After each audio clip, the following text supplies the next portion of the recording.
Good evening, everyone.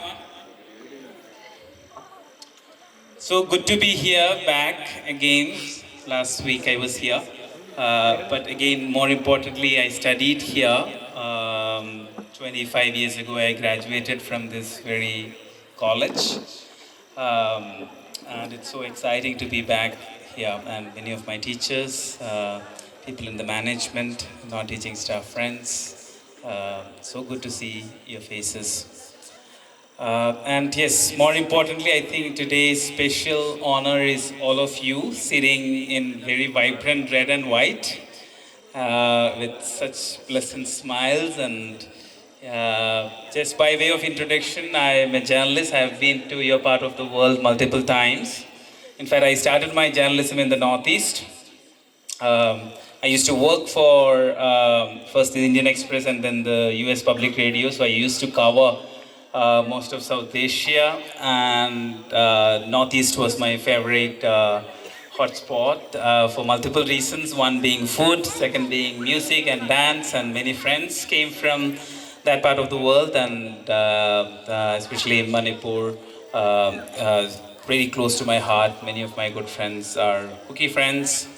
Some are Naga friends, so I really appreciate that you are doing this evening here.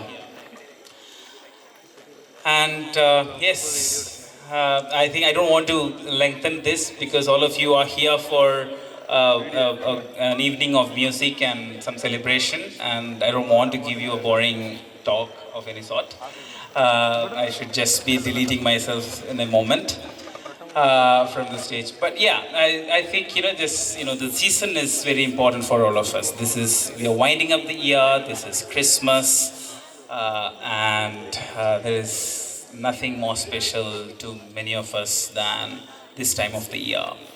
And there is a very strong message, whatever religion that we belong to, that the Christ has brought to the world, and that's the message of dignity and equality and love and truth and justice. He put primarily the values at the center of everything, between families, between friendships, between nations, between people, and that's the message that Christ has brought. And then who was he? Guess he was born as a displaced child.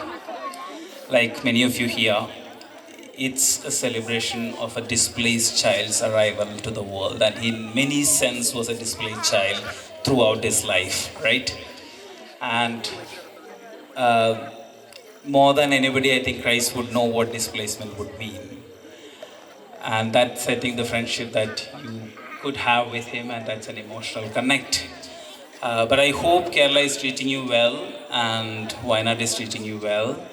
I had a small role, I think, as soon as the violence was happening. I'd also spoken to the Chief Minister of Kerala at that point about the question of education came, and then we were asking what is the possibility of the state universities to open up its colleges for the Kuki students, and the Chief Minister and the Chief Secretary then at that point were both very warm.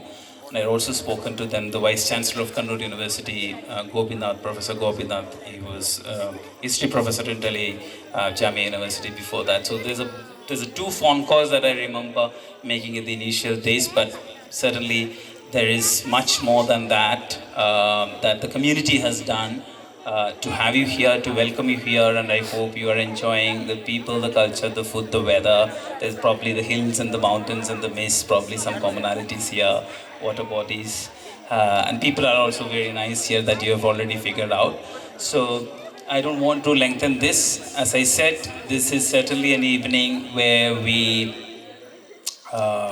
fall in love again with Jesus, of what he stood for. And I hope you will keep the spirit and the message of the time and the season for truth and justice, which is, I think, two words that we can convey him as what is life message in today's world, or for the last 2,000 years, or for the many thousands of years to come. Thank you very much, and have a good evening, and have a great Christmas and New Year.